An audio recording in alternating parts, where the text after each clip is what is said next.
السلام علیکم، میں ہوں آپ کی host and welcome to real side stories. کہا جاتا ہے کہ جب انسان دنیا چھوڑ دیتا ہے تو وہ ختم نہیں ہوتا، وہ صرف ایک اور دروازے سے گزر جاتا ہے۔ یہ دروازہ نہ لوٹنے والا ہوتا ہے اور اس کے پیچھے ایک ایسی دنیا جسے عالم برزخ کہتے ہیں۔ یہ دنیا اور آخرت کے درمیان ہے، جہاں نہ وقت ویسا ہے نہ احساس۔ یہاں انسان نہ پوری طرح زندہ ہوتا ہے اور نہ مکمل مردہ۔ یہاں الفاظ نہیں چلتے، یہاں صرف اعمال بولتے ہیں۔ ہر عمل خواہ اچھا ہو یا برا، انسان کے سامنے ایک شکل میں ظاہر ہوتا ہے۔ کہتے ہیں قبر اندھیری نہیں ہوتی، یا تو وہ جنت کے باغوں میں سے ایک باغ بن جاتی ہے یا جہنم کے گڑھوں میں سے ایک گڑھا۔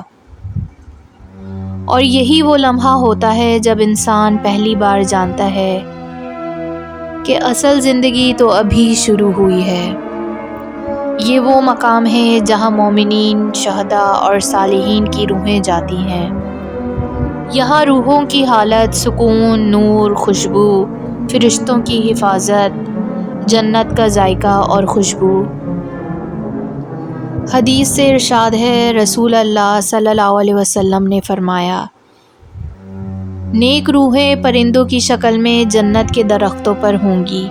ایک اور روایت میں ہے، ان کی قبر جنت کے باغ جیسی بنا دی جاتی ہے اور انہیں کھول دیا جاتا ہے کہ وہ جنت کی سیر کریں۔ یہ مقام علیین کہلاتا ہے، جسے گنہگار مگر ایمان والی روحوں کا مقام۔ یہ وہ روحیں ہوتی ہیں جنہوں نے ایمان تو لایا تھا مگر عمل کمزور تھا، گناہ زیادہ تھے۔ انہیں سزا بھی مل سکتی ہے، معافی بھی ہو سکتی ہے۔ کئی روحیں انتظار اور بے چینی میں رہتی ہیں۔ کچھ کو قبر میں مٹی کے دباؤ اور تنگی ملتی ہے، نہ مکمل سکون نہ مکمل عذاب، امید اور خوف کے درمیان کی زندگی۔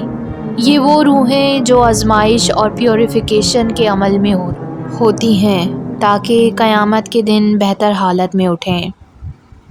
کافروں اور ظالموں کا مقام یہ سب سے سخت مقام ہے، جہاں اندھیرا، عذاب، خوفناک آوازیں، سانس تنگ، فرشتوں کا سخت اور ڈراؤنا رویہ۔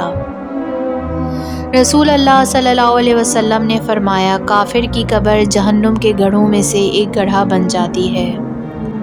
عالم برزخ ایک ایسی حقیقت ہے جو قرآن اور صحیح احادیث سے ثابت ہے، پر ہم اس کی پوری تفصیل یا صورت نہیں جانتے۔ اس لیے میں یہاں وہ کہانی سنانے جا رہی ہوں جو اسلامک سورسز پر بیسڈ ہے، جو غیر بنیادی چیزیں نہیں ہیں۔ جس میں رات کے 12:30 بجے کا وقت تھا، ایک پرسکون محلہ، لیکن آج فضا میں ایک عجیب سی خاموشی تھی۔ ہوا تک چلنا بھول گئی تھی۔ اس محلے میں عبدالرؤف نام کا ایک 58 سالہ شخص اپنے بستر پر لیٹا ہوا تھا۔ اس کا سانس بھاری ہو چکا تھا۔ وہ کئی مہینوں سے بیمار تھا، مگر آج کی رات کچھ مختلف تھی۔ اچانک اس نے کمرے کے کونے میں روشنی محسوس کی۔ وہ گھبرا کر اٹھ بیٹھا، لیکن جسم ساتھ نہیں دے رہا تھا۔ پھر وہ لمحہ آیا، سانس رکا اور اس کی آنکھ نیم بند ہو گئی۔ اگلا لمحہ عبدالرؤف کو لگا جیسے وہ بہت ہلکا ہو گیا ہو، جیسے وزن بدن سے ہٹ چکا ہے۔ جب اس نے دیکھا تو حیران رہ گیا۔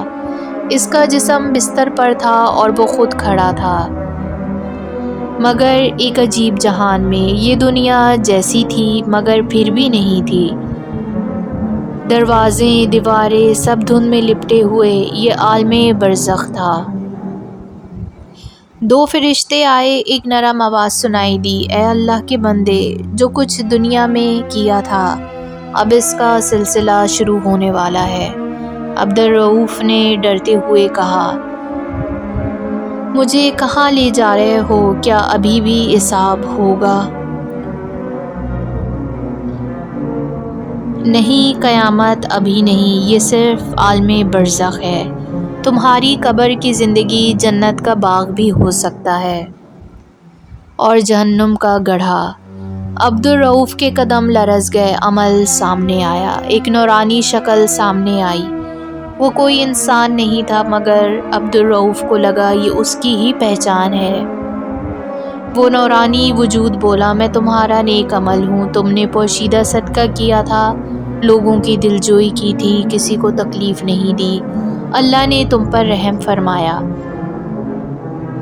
عبدالرؤف کے آنسو نکل آئے، قبر بدل گئی، جہاں اندھیرا تھا وہ روشنی آ گئی، قبر کشادہ ہو گئی، تازہ خوشبو نے فضا بھر دی۔ عبدالرؤف نے حیرت سے پوچھا، کیا میں سو سکتا ہوں؟ فرشتے نے جواب دیا، ہاں، اب تم قیامت تک ایک دلہن کے سونے کی طرح آرام کرو گے۔ اور پھر ایک سکون اس پر چھا گیا۔ لیکن کچھ فاصلے پر ایک اور قبر تھی، وہاں چیخنے کی آواز آ رہی تھی، کوئی کہہ رہا تھا، واپس بھیج دو، ایک دن، صرف ایک دن دنیا میں لوٹا دو، میں اپنے رب کو راضی کر لوں گا۔ فرشتے نے سخت لہجے میں جواب دیا، وہ دنیا تھی اور یہ برزخ ہے، اب واپسی نہیں۔ آوازیں مدھم ہو گئیں، مگر صدا بند نہ ہوئی۔ دنیا چل کر آنے کی جگہ ہے اور برزخ رہ کر انتظار کرنے کی جگہ۔ وہاں الفاظ نہیں، صرف اعمال بولتے ہیں۔ دوستو، یہ واقعہ عالموں کا بتایا گیا ہے، یہ انسانوں کو نیک راہ کی طرف لانے کے لیے بولا گیا ہے۔ عالم برزخ ایک ایسی جگہ ہے جو ہمارے قرآن پاک اور احادیث میں اس کا ذکر آیا ہے۔ تو دوستوں، اپنا خیال رکھیں اور مجھے کمنٹس باکس میں بتائیں آپ کو آج کی سٹوری کیسی لگی۔ اللہ حافظ، اپنا خیال رکھیں۔